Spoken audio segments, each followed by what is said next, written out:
Aubrey Marcus has managed to set the online spiritual community on fire with the release of his recent podcast. Now, this is an incredibly deep and nuanced topic, and I believe that there are still a couple of aspects and angles that people haven't really looked at in regards to this whole situation. My initial surface level perception of this whole fiasco is that this is a marketing scheme gone wrong. Now, Aubrey Marcus is an incredible business person. As an entrepreneur, as a salesperson, and as a marketer, he's done really well for himself. And it really feels like he's trying to rebrand polyamory as this new thing that it's just not. What is it? Radical monogamy is not a thing. It just doesn't exist. It really feels like he's trying to sell us Coke Zero and tell us that it's much better for us than regular Coca-Cola because it doesn't have sugar in it, which is absolutely not the case. I think a lot of people who follow him and who are watching the situation almost feel offended. It's like, this is blatant. You can't just do this. This isn't a real thing. We're not going to buy this product. And again, this to me feels like a marketing flop, like a complete marketing disaster. It's almost as if he's trying to apply something he learned in his business acumen to the spiritual space, and it's just not connecting. When it comes to polyamory and having open relationships and multiple lovers, it's all good. Do your thing. Let your freak flag fly. As long as everybody in the situation is a consenting adult, go for it. And don't try to dress it up in spiritual jargon and word salad to make it seem like it's something it's not. Just own what you're doing and let that be it. Going back to the frame of marketing, nobody is buying this product called radical monogamy. Where did that even come from? It sounds like he's getting advice from one of the Teenage Mutant Ninja Turtles on how to market this thing. It just feels weird, and pretty much everybody has seen through it. Now, there's a really interesting question that I haven't heard anyone ask, and that is there nobody around him that is giving him objective feedback? It's like, how does he get to the point where he puts out this podcast very confidently saying, oh, we invented this new thing. This is an evolution of the relationship and love, without somebody telling him, like, this just isn't it. This isn't real, what you're saying. This is just a different iteration of a situation that we've seen play out over and over again. When people in the spiritual community, often men, get to the position of having influence and notoriety, people start to flock to them. People are attracted to that status.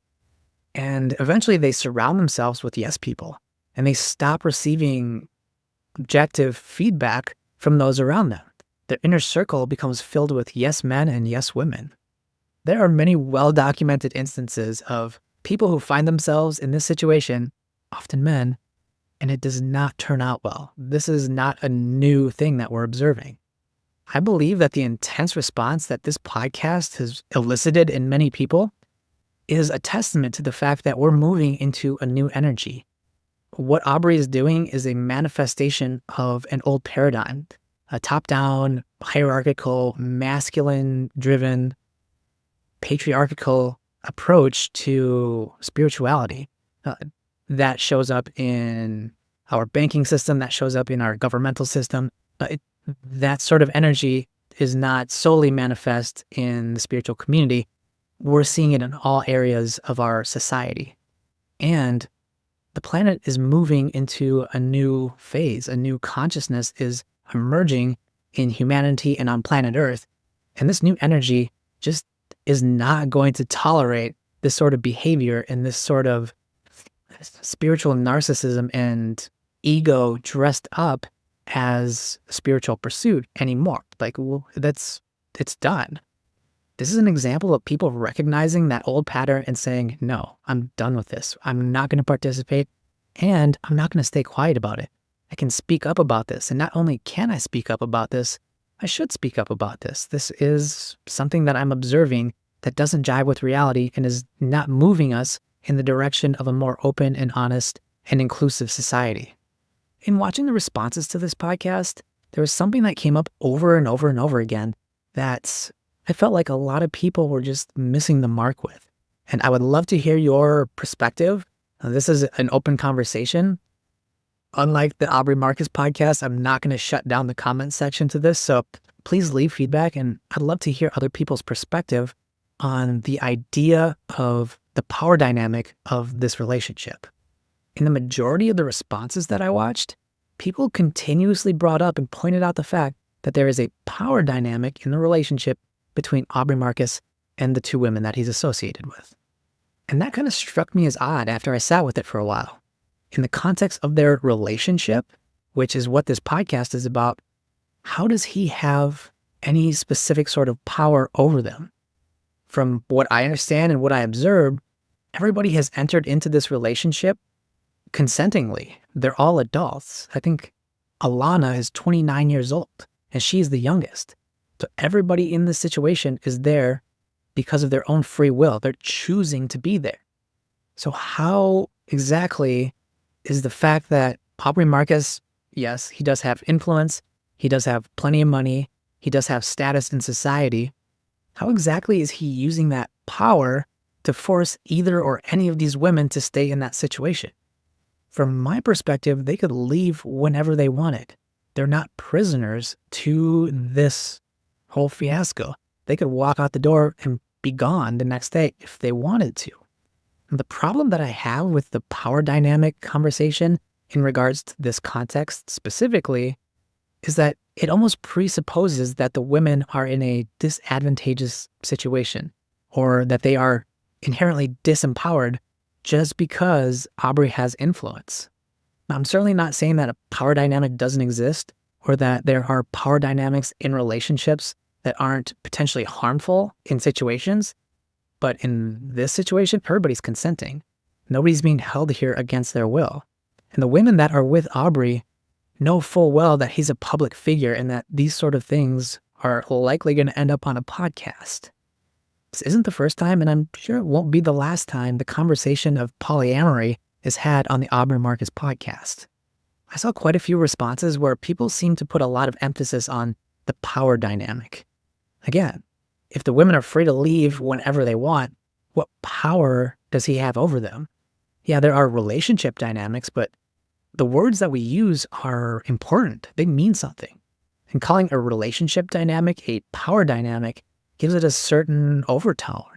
It almost makes it feel like something sinister or something that we need to be aware of or look out for. Every relationship in our lives has some sort of dynamic. You could call it a power dynamic, but it's something we all have to deal with. Parents and children have a certain dynamic. Is that a power dynamic? People in relationships, committed relationships, even when you go into a restaurant, there's a relationship dynamic between the person sitting at the booth and the server. Those aren't inherently bad. This is a part of life. This is a part of being a human, is learning how to navigate these different interpersonal sorts of communications and situations we find ourselves in. There are some really important lessons that we have to learn in our life, and we can only learn those through different relationship dynamics.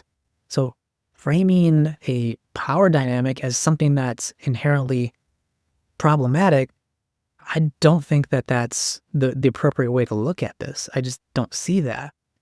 We all have to learn where our boundaries are. And you never really know what you're not comfortable with until you experience somebody stepping beyond your boundary, or you experience a relationship dynamic that you're not comfortable with. That's how we learn and grow.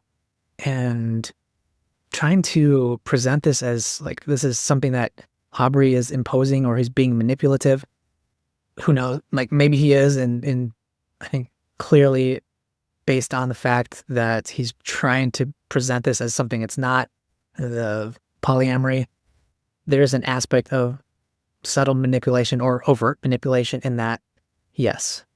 And we all need to learn how to deal with manipulative people. And we can't do it by watching YouTube videos or getting advice from somebody who is in a relationship with a narcissist.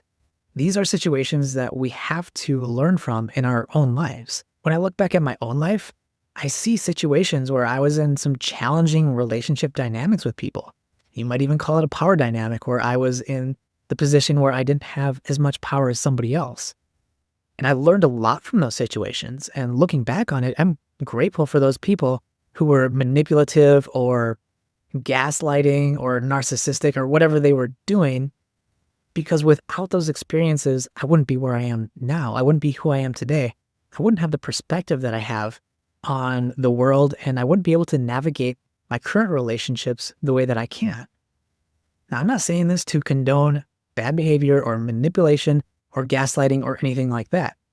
I'm simply pointing out the fact that there's a lot that can be potentially gained from being in these sorts of relationship dynamics. Yes, it's going to be something that's challenging to work through in the moment. And if one of my good friends was in a situation like that was displayed in that podcast, I would probably have a sit down with them and just want to see where they were at and where their heads were at.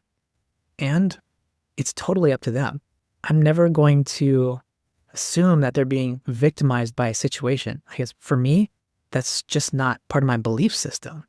I believe that every situation in our lives is presented to us by God to help improve us and help us learn and help us be better versions of ourselves. And that isn't always going to look like a fun, loving Instagram, like what you see on Instagram as far as relationships. That's going to require challenges and pain and figuring out where your boundaries are. And you can't figure out where your boundaries are and when it's time to leave until your boundaries are crossed. And you really sit with yourself and say, what do I value? So there's a lot of potential things and experience and knowledge that can be gained from the kind of a relationship dynamic that those guys are in. And, they had so much as admitted and talk about that in the podcast. Like, this is a catalyst for their growth. And I'm really grateful for Aubrey and Vailana and Alana for having this conversation and playing this part, being the catalyst for this bigger, larger, and broader conversation about relationship and truth and reality. This has been really eye-opening, and I've heard so many deep and really impactful conversations come out of this. So I always try to look at things from a positive perspective. I believe that everybody who's involved with this situation is going to learn something really profound from it. I know I have, and if you're watching this, you probably have as well. Please leave a comment below. I'd love to hear people's reaction to this and your thoughts on the situation as a whole.